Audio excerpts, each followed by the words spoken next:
Good afternoon. There we go. All right, that's a little bit better.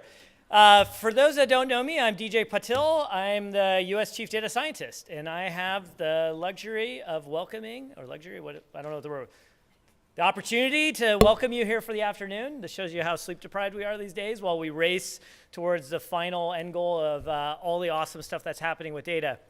So one of the cool things about today is not only how many of you are here and what is actually being built and used with data, but as you heard this morning about the entire arc of how much has changed over the last 7 years from this idea that, hey, maybe we should open up data, and people saying, well, what would you do with that data, to all the things that are happening when we talk about unleashing the power of data. What is particularly important and special to me about all of you working on this is how many of you have literally raised your hand to take on this mission of using data to do really powerful things for the entire American public.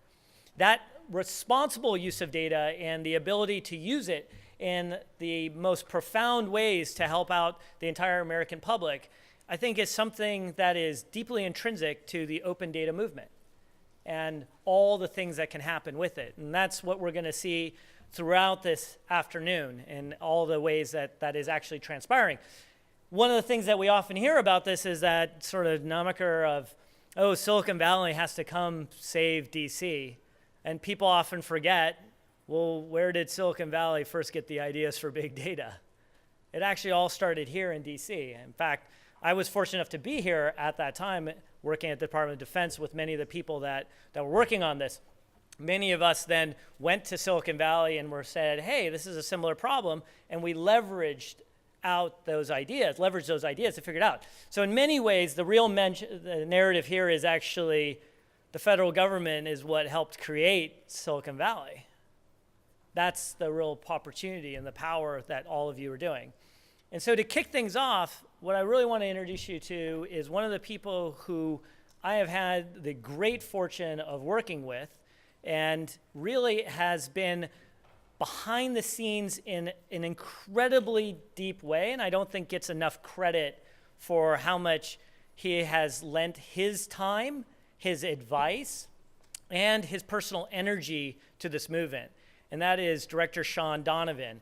Sean is not only the director of OMB, but previously was the secretary of HUD, Housing and Urban Development, and his guidance of this notion of what is responsible data science, but also how do you ensure that you're really doing what's right by the data with an end goal for a real person and a tangible win. That stems fundamentally from Sean in so many ways. And so I'm really excited that he has taken time out of his incredibly busy schedule and really, as we'd expect, has been one of the people that has spearheaded this and has really been the champion of the open data movement. So without further ado, Director Sean Donovan.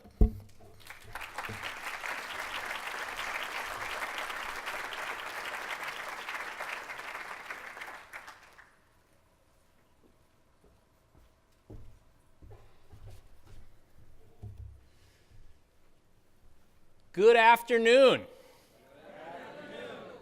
Good afternoon. Well, you can tell I'm excited to be here.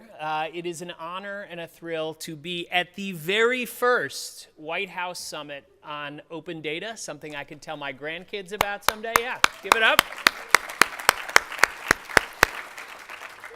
You might have heard that we're a little busy across town trying to make sure the government doesn't shut down at the end of this week. I think we have that solved, but there was no way I was going to miss being here at the very first of what I'm sure is going to become an honored annual tradition.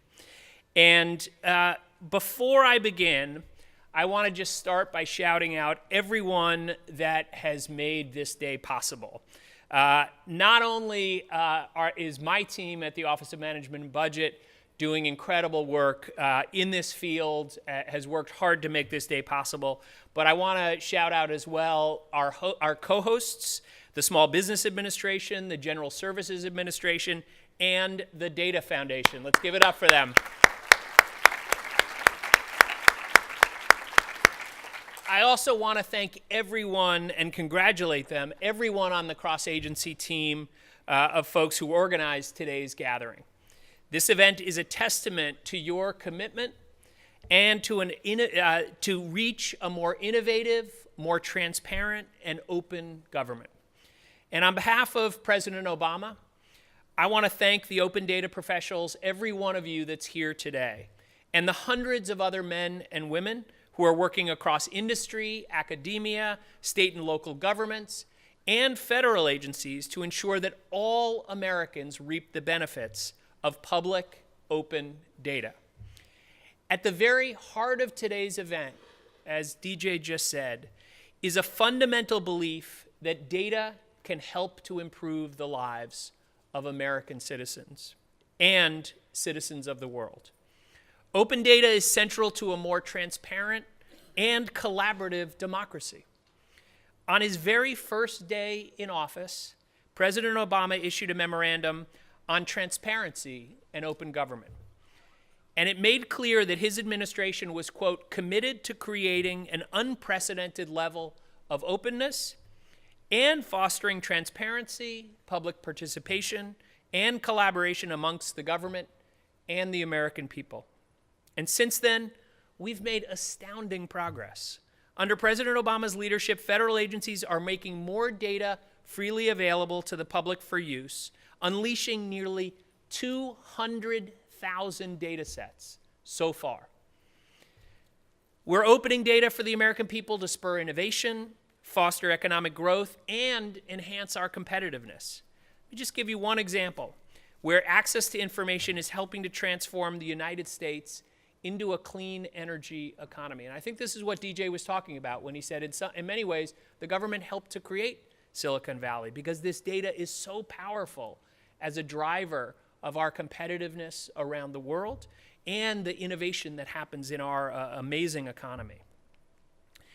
So just one example, open access to energy data allows researchers to collaborate more effectively, advancing innovation in the private sector, and serves as a foundation for new ideas for energy and grid modernization, among many other areas. By sharing federally funded energy data in open, machine-readable formats, the Department of Energy has enabled innovators to use this data in new and exciting ways to move the needle on solving global energy concerns, but at the same time bringing new solutions to the energy market that create new jobs and entire industries. We're also opening data for the American people to create new tools that expand opportunity and make America more fair. Today, because of the college scorecard, students are able to compare the cost of college and with other significant data points like graduation rates, average salaries of graduates, and many others to determine where they can get the most bang for their buck. And I will tell you, as the father of a high school senior, that is news that you can use. And because we put the data into an open application programming interface, API, I guess this is a crowd where I don't really need to spell out that acronym, but I'll do it anyway. The data are available for software developers and data scientists to create their own customized tools, providing students with more options than ever before to find the right school for them.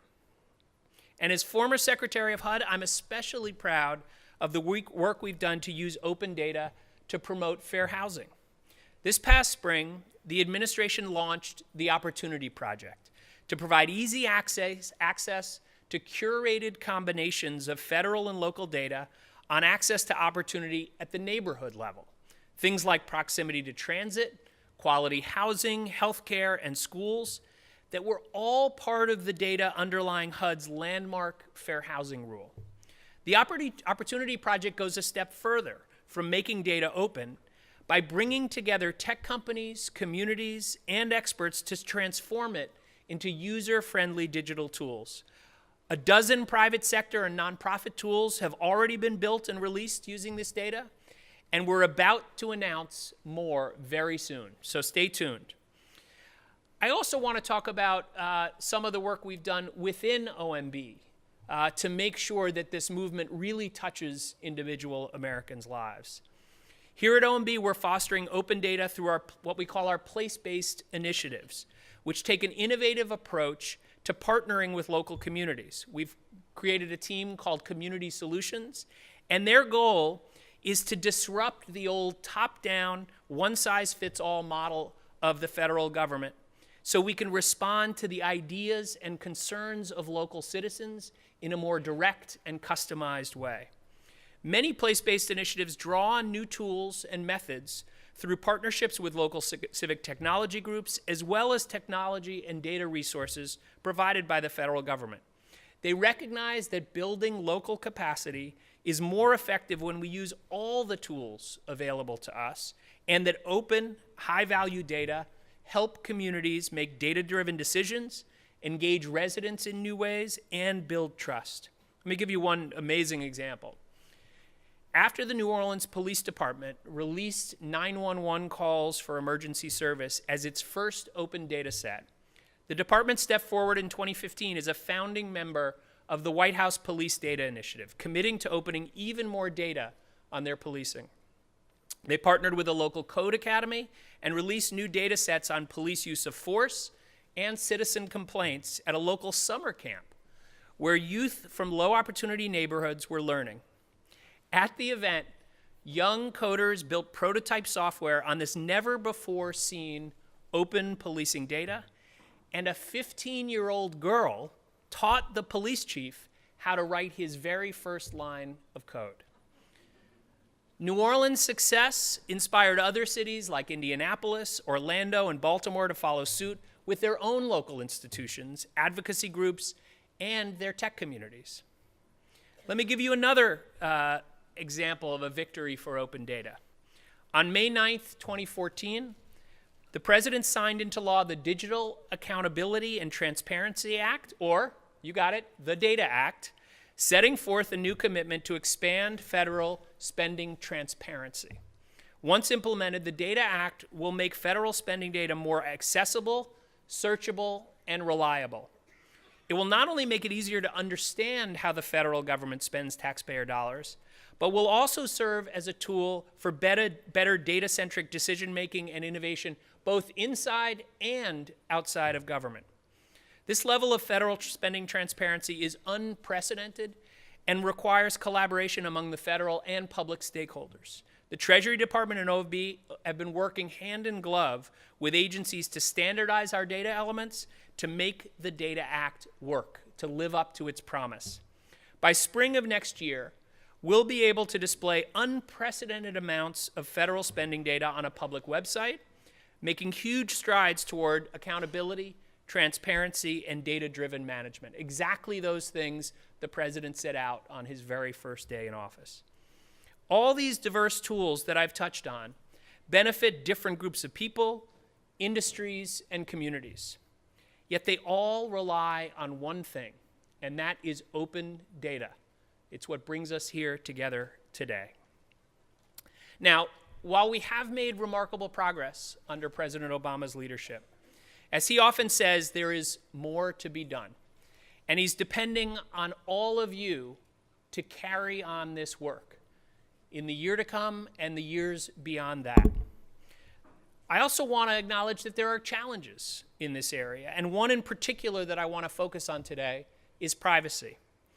As technology continues to rapidly evolve and government stores more and more sensitive information, there are real concerns about privacy, including releasing personally identifiable information, PII, because that data could be re-identified.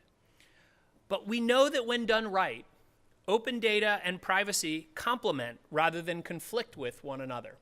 And in fact, it is only if we can show that we are doing everything we can to protect Americans' data that we are going to be able to move forward with the most robust and promising uses of open data. So the question is, how can we open government information while still doing our best to protect privacy? To address this very question, during the spring, my team at OMB and the Office of Science and Technology Policy held an open data roundtable, bringing together nearly 70 leaders from across the country leaders within the open data community. Some of you are here today, and the charge was to address the very real challenges presented by the public release of information about people. The group determined 3 key takeaways I want to touch on. First, removing PII from data sets is obviously a critical part of protecting people. But given the risks of re-identification, it doesn't solve the problem in full, particularly as technology and data analytics evolve. Leaders in the field, like the National Institute of Standards and Technology, are studying this issue and seeking solutions, and we have to make sure that we're doing everything we can to implement those solutions. Second, we must strike the right balance between individual privacy and public good. Many data sets that include PII contain information that benefit or could benefit the American people. Let me give you one example that I know well. The Consumer Financial Protection Bureau, for example, releases data under the Home Mortgage Disclosure Act that can show whether mortgage lenders are violating citizens' civil rights by discriminating in their loans. And in fact, when the housing crisis hit, when African Americans lost half of their wealth in this country, Latinos 2/3, one of the ways, the key ways that we were able to identify whose rights had been violated, which communities were being targeted for the worst products, was through HMDA data. So there is an enormous public benefit that can come from using these data sources. In this and other cases, it will be essential to craft approaches to privacy protection that respect individuals' rights and prevent real harm to people, while also making data available to the public or to selected researchers in a way that supports social and scientific goals. Third, and finally, we need to develop new data governance structures. There's a need to integrate privacy safeguards, not just as a special focus of a particular person or people at an agency, but into each agency's broader work. OMB's recently updated Circular A130 does just that, making it clear that privacy must be part of every agency's information governance program. In addition, we have to enable agencies to learn from each other and establish best practices. That's why in February, the President issued an executive order creating the first ever Federal Privacy Council. Just last week, I issued a new memo highlighting the pivotal role that privacy plays at every agency. So you can see the administration remains focused on this challenge and will continue to facilitate collaboration among the Federal Privacy Council, chief data officers, and scientists across federal agencies. As the Interagency Open Data Working Group with GSA, Data.gov, 18F, and so many other federal digital teams that need to be part of doing everything we can to advance privacy as we advance open data. Now, while this and the other challenges that we face won't be easy to solve, I come here today enormously optimistic. And when I talk to the President, he's enormously optimistic because exactly of who is in this room today. Because all of you are here and you're part of a growing group working on this issue across the nation.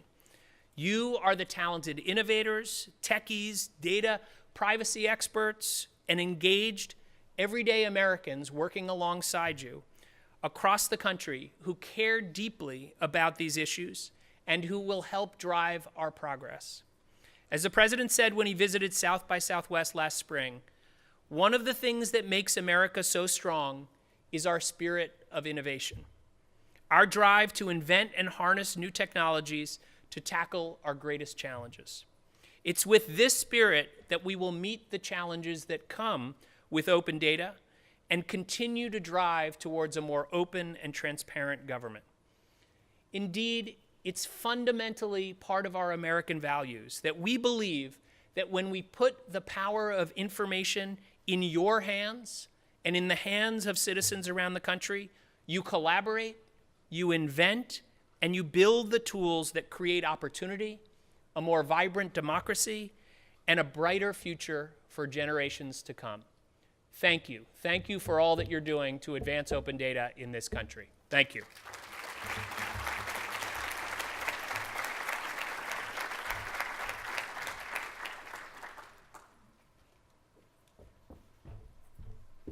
Thank you, Director Donovan. And just, the points that Sean just raised, I think one of the things that are so important is that the tethering of what all of you are unleashing. And then I think the power that we're seeing and sensing in all of this is the unbelievable opportunity that's ahead.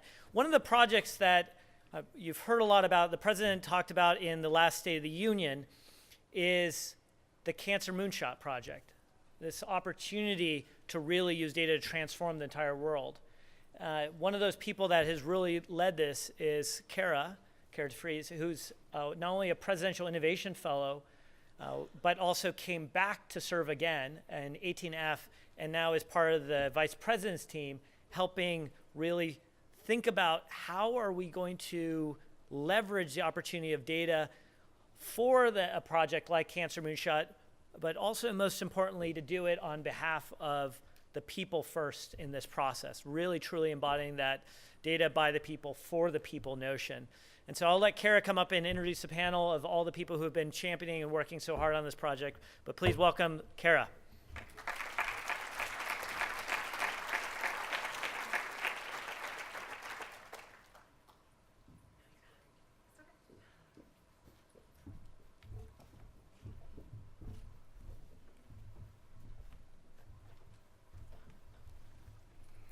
And then do we have a clicker for the slides as well? Maybe?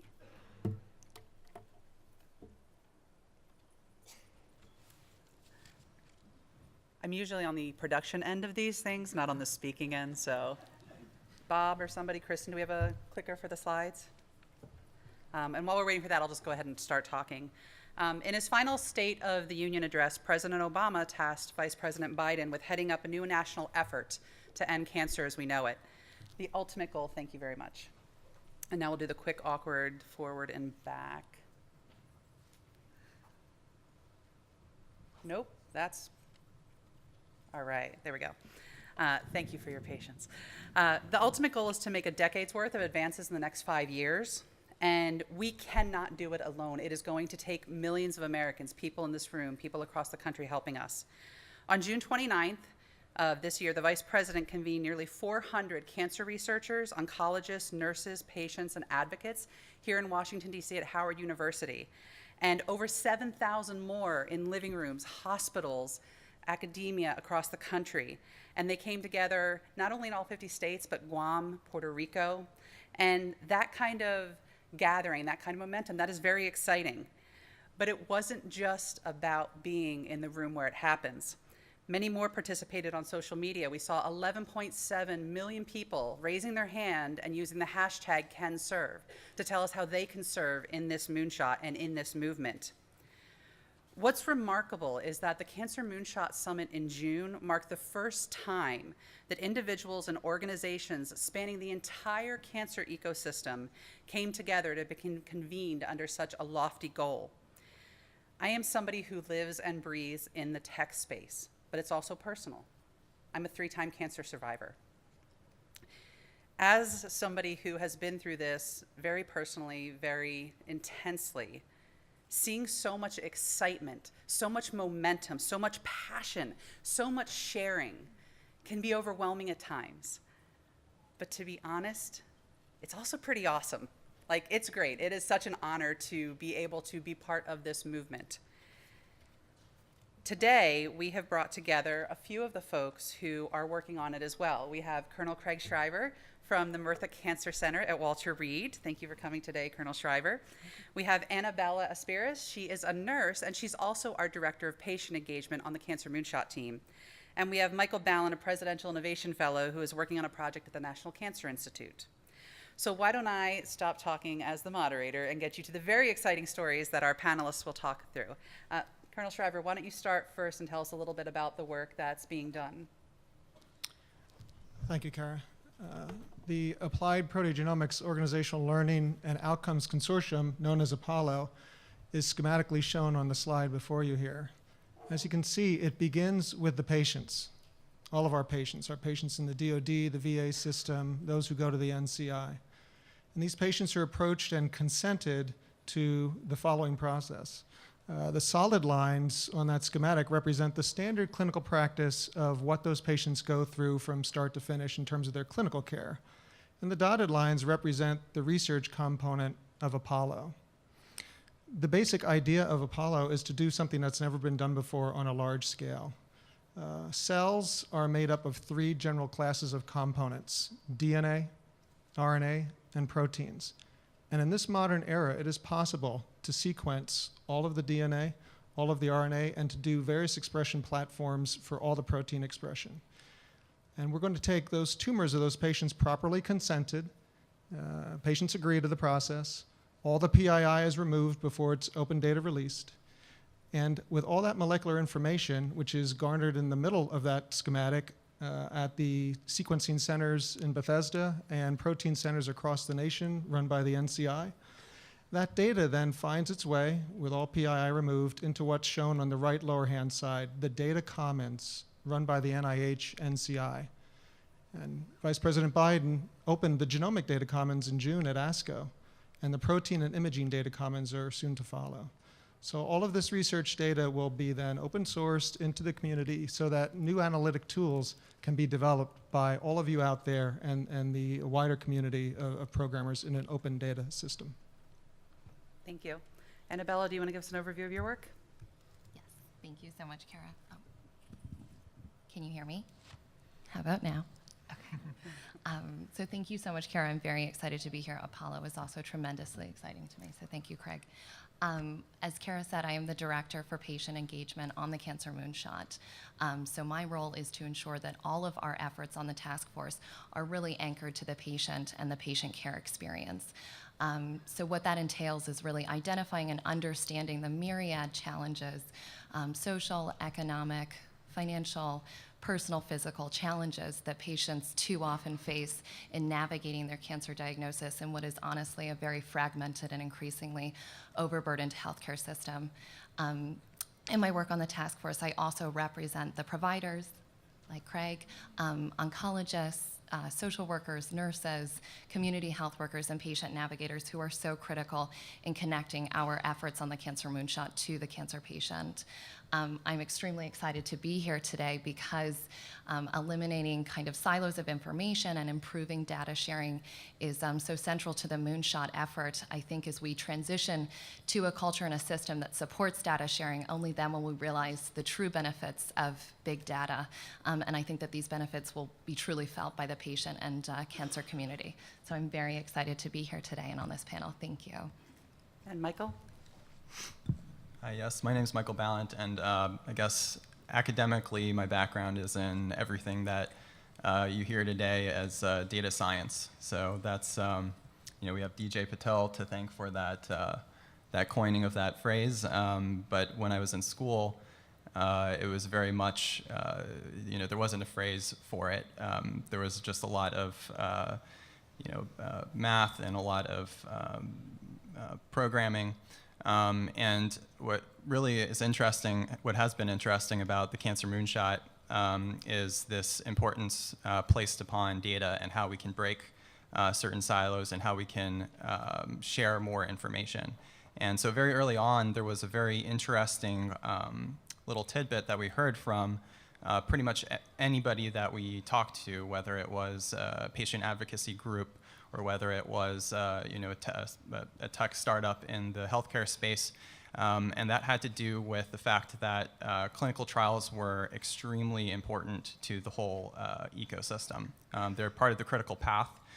So anything that needs to become a new standard of care, a new treatment, needs to go through this clinical trials system. And what was pretty shocking was that there's this figure that's thrown around, which is that only 4% of patients who have cancer actually go through with a clinical trial. And one big reason for this is obviously there's an information problem, there's a marketing issue. Many folks feel that they might be guinea pigs, but there's also an issue in terms of that it's difficult to match up patients to trials, and there's a very data-intensive element or component to clinical trials where if you don't have someone, if you don't have maybe a family friend, or you don't have your physician doesn't, isn't as aware of the clinical trials that are available, it's very difficult to find trials that you might be eligible for. So with that in mind, we rounded up a team and we worked with the NCI, the National Cancer Institute, to open up an API to expose more information on clinical trials. And we just released our beta of that API, and it's being used actually by a bunch of different startups that are in the space and patient advocacy groups. Do you want to tell them the URL for that? Oh yeah, that's clinicaltrialsapi.cancer.gov is the API. Great. So that's a little overview of, there's many, many swim lanes. There's many, many projects that fall under the Cancer Moonshot or that are inspired by the Cancer Moonshot. But we wanted to give you a flavor today of what it looks like in action. There are 5 goals of the Cancer Moonshot. The one that I think applies most relevantly today is unleash the power of data. And it's so inspiring to see my counterparts here every day striving to do that. Annabella, I do want to bring it back because, especially with the Presidential Innovation Fellows Program and at Murtha, we talk a lot about human-centered design. So can you talk to me a little bit about what role does data play in the day-to-day life of a patient? Absolutely. So the short answer is that data is essential in patient care and treating patients. I think of data in the healthcare space 3 ways. The art of medicine is treating the person beyond the patient, the person beyond the data, and it takes years to hone that art. The science of medicine is based on data, what a patient reports to me about their symptoms, their family history of illness. So the science of medicine is based on data, deriving a diagnosis from that data and then treating the patient. But the third piece of data for patients is the technology of medicine. And I think that this piece is perhaps the most frustrating. And if I may, I will provide a personal example. So this year, I moved from Brooklyn, New York to Washington, D.C. Do you think that my electronic health record, my EHR, traveled with me? No, it did not. Actually, I had to make many, many requests. Sorry, I don't think I said this. I have to get an annual mammogram and breast ultrasound because my family history is pretty strong, so my personal risk is high. I had to make repeated requests to my provider in New York to send my records to my provider here at GW, and not send them electronically, send them via snail mail. I think it's worth noting that when the scans finally came, they were on a CD. I don't have an optical drive, so I couldn't read the CD. I also think it's worth mentioning that I had to reschedule my appointment until my scans arrived. So I know that when we're talking about open data, we aren't talking about patients' access to their own clinical information, but I think that we should, because imagine the delay that I'm describing for a patient who has just been diagnosed with a very aggressive form of cancer. I think it's something that we need to think about and reimagine a system where the patient is at the heart of our technology and data access. That's a great segue. Colonel Shriver, you're also a practicing surgeon. And so when Michael and I and some of the other Presidential Innovation Fellows were doing our discovery phase, we visited Colonel Shriver at the center. And I'd love for you to share the story about how you took a human-centered design approach based in data to reimagine the patient flow at Murtha. Unfortunately, Annabella's story is all too common. And we forget that the healthcare system should be built around the patient and the data to support the needs of that patient. And if you're one of the 1.6 million Americans diagnosed this year with cancer, you'll undergo a situation where you're given consults to go see up to 8 different providers: medical oncology, surgical oncology, radiation, genetics, physical therapy, social work, psychology, research. At Murtha, we turned that process on its head and make it centered on the patient rather than having them to go out and get all these consults and spend 30 days trying to see different providers. The patients come in on a Thursday, all the newly diagnosed cancer patients, we shut down the center. They come in on a Thursday. They were diagnosed over the recent week. And the providers come to them. And the nurses set up a template. Every 45 minutes, one of those 8 teams comes in and sees those patients in succession. We could have up to 6 patients a week. All the teams are seeing the patient all at the same time. They're sharing the same data. The teams are looking at the same data. They're sharing the same data with the patient. By the end of that morning, the providers all go to a meeting, come up with a consensus to present back to the patient and their loved ones, and by the end of the day, the patient walks out with a plan and are usually starting treatment by the next week. So usually within a week of their diagnosis, they're starting treatment. And patients who've been through the old process tell us it's such a relief to have the doctors and physicians and nurses talking to each other, looking at the same data, and really working on their behalf with them at the center, which is the key. I thank you so much. I love that story on so many levels. Oh God, I love this town. I love data people. I love technology. I love that the people in this room, you may not have a PhD in kicking cancer's ass, but you raise your hand and you show up every day to make things better for everybody. So much love to all of you. Michael, can you talk a little bit, we've got about 4 minutes left, the technical challenges that you and the team at NCI had in both getting the data and how you overcame them? Sure. So, I mean, the technical challenge of releasing an API is not great. I think, you know, there's a ton of APIs at this point in the government, but there are definitely technical challenges around data in the healthcare space. I think there's a reason why we have this issue with EMRs, and I wasn't aware of it until I myself investigated the space. But it's really that there are challenges with actually structuring a lot of the information that we want to share and we want to use. And I think the challenges that I faced at NCI were primarily that it wasn't that people hadn't tried to structure healthcare information and specifically clinical trials information. One example of which would be eligibility criteria. Eligibility criteria is extremely important to do that kind of matching up of patients to trials that they might be eligible for. The challenge there, though, was that there really isn't one size fits all for that kind of eligibility information. And there were previous efforts that were undertaken to try to come up with some sort of comprehensive solution, but they all inevitably either stalled or failed. So the real advance was in, instead of preventing perfect being the enemy of good, just taking a small step to take one piece of eligibility criteria at a time and really structure it, maybe even hard code it. That's fine because it's so valuable to have that information out there. And it might not be comprehensive, it might not be this elegant, perfect solution, but it needs to be done. It just needs to be pushed out there. It needs to be done. So. Thank you.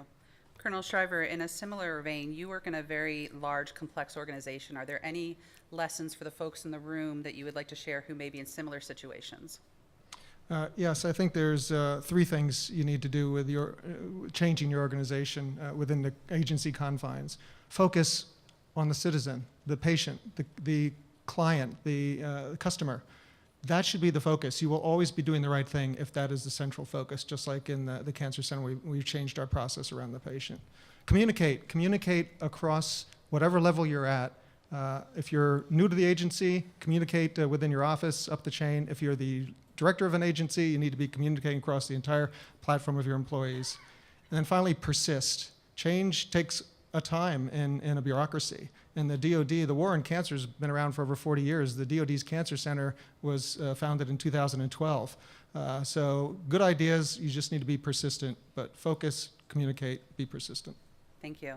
And Annabella, due to time, can you talk a little bit about the minority experience? And when we talk about human-centered design and data, we often talk about making sure we have representative samples. And I think what we've learned in the Cancer Moonshot is There's a certain group that always gets into the clinical trial, so that might not work for everybody. So can you just kind of use some of the time we have left talking about that? Yeah, so what Kara's referring to is that the majority of patient data in cancer that is available comes from academic cancer centers, NCI designated comprehensive cancer centers. However, the majority of care is taking place out at the community level. So we need to make sure that we're analyzing big data in order to make the benefits of that analysis applicable to everyone, that our samples are representative of minority and medically underserved communities as well.